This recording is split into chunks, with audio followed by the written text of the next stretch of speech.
Ferrari knew the entire world would be watching this moment. Not just because the SF-26 was about to touch tarmac for the first time, but because Lewis Hamilton, for the first time in his career, was stepping into a red car. So the messaging had to be perfect. And on the surface, it was. The press release came within the hour. Short, clean, punctual. It confirmed that both Hamilton and Leclerc completed laps, that the car ran reliably, and that everything went according to plan. They didn't mention any interruptions.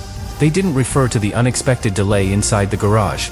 And most noticeably, they didn't include any quotes from Hamilton himself. That's unusual. Even for a low-speed filming day, teams always publish some kind of feedback from the drivers. A line about how the car felt, about initial impressions, about what comes next. But this time, Hamilton's voice was missing. Leclerc's, too. Instead, the spotlight was handed to Fred Vasseur, who praised the team's intensity, and said that today was just about getting everyone aligned. No mention of performance. No mention of data.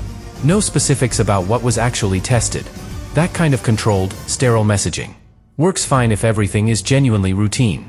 But the problem is, this debut wasn't routine. Because buried under the surface of that calm exterior was one moment Ferrari didn't account for. The moment the car stopped, and no one could explain why. It happened with almost no noise. No snap oversteer. No tire lockup. No dramatic slowdown. Just a soft lift. And silence. Hamilton was on what appeared to be his third outlap. Not at race pace, but not crawling either. The telemetry wasn't public, but trackside analysts say his throttle input seemed steady. Then, midway through the lap, just past the far chicane at Fiorano, he backed off. And not in the way a driver backs off for traffic. This was calculated. Intentional. Like the car had told him to disengage. From there, the SF-26 coasted through the next sector. No signs of mechanical strain. No audible misfire from the internal combustion unit. But something was missing. The distinct high-pitch electrical whine that usually accompanies hybrid deployment. What followed was even stranger. Hamilton brought the car into the pit lane without any rush. No pitboard warning. No crew out front. Just a calm, ghost-like return. And then, nothing. The garage shutters closed. No updates were posted. And for nearly 20 minutes, there was no sign of activity. No mechanics pushing the car back out. No engineers walking telemetry back to the control room. Not even internal footage of the drivers debriefing. When the car returned to the track, it was under Charles Leclerc. And observers say the engine tone had changed. Slightly more conservative. As if the deployment curve had been pulled back. It didn't take long for insiders to notice. Because this wasn't a breakdown. It was a digital silence. And in modern F1, a system that shuts itself down for no visible reason is sometimes more dangerous than one that fails completely. Ferrari's silence after the shutdown isn't accidental. It's calculated. Because if this were a simple hardware fault, a sensor glitch, a loose connector, a minor calibration error, the team would have said so immediately. They always do.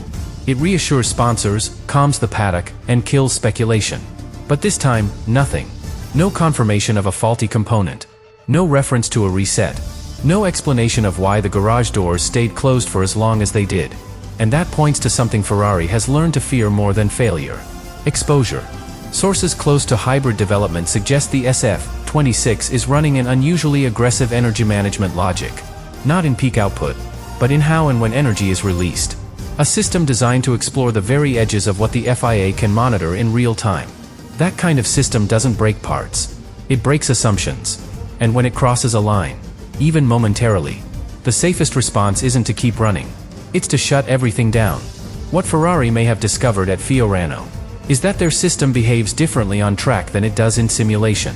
That under real load, real vibration, real temperature, the hybrid logic enters states the software wasn't fully prepared to manage. Not illegal, not dangerous, but unpredictable. And unpredictability is the one thing Ferrari cannot allow to become public before the car even reaches pre-season testing. Because if rivals realize Ferrari is chasing a deployment concept, that's powerful but unstable. They won't copy it. They'll challenge it. And the FIA won't wait for races to intervene. If they believe a team has lost control of its own system. Which explains the silence. Because what Ferrari is protecting right now isn't reputation. It's time.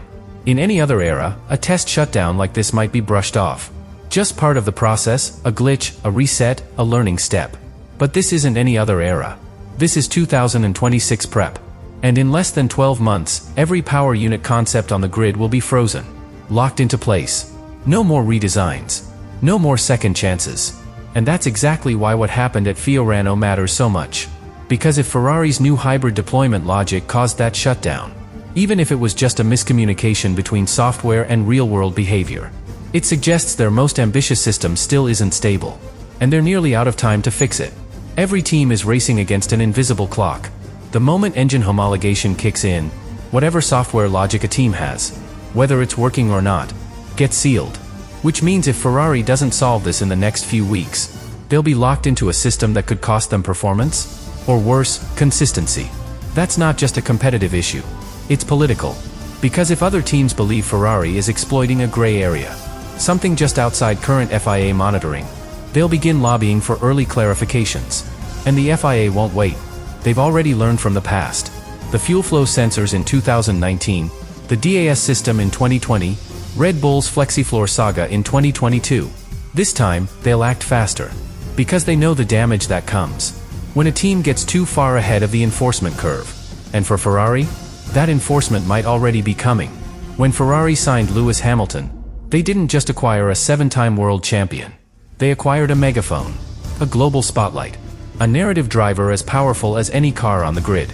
So when that car coasted silently into the pits at Fiorano, with Hamilton at the wheel, everything changed. Because if the same thing had happened with Leclerc, or even a reserve driver, it might have slipped through the cracks.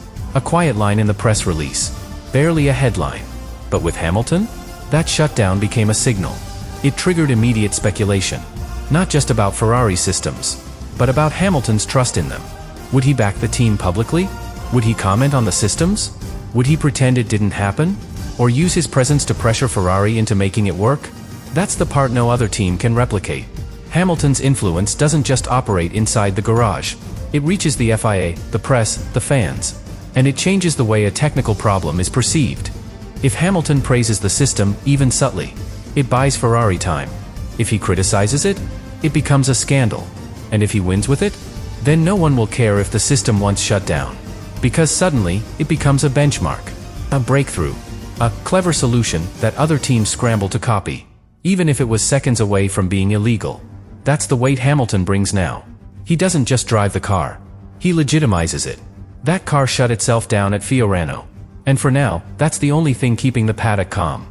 Because the moment it doesn't, the moment that hybrid system completes a full race simulation without interference, without correction, without tripping its own safeguards, it becomes a problem no one can ignore. Because Ferrari didn't just build a new car. They built a system the rest of the grid didn't expect to see this early.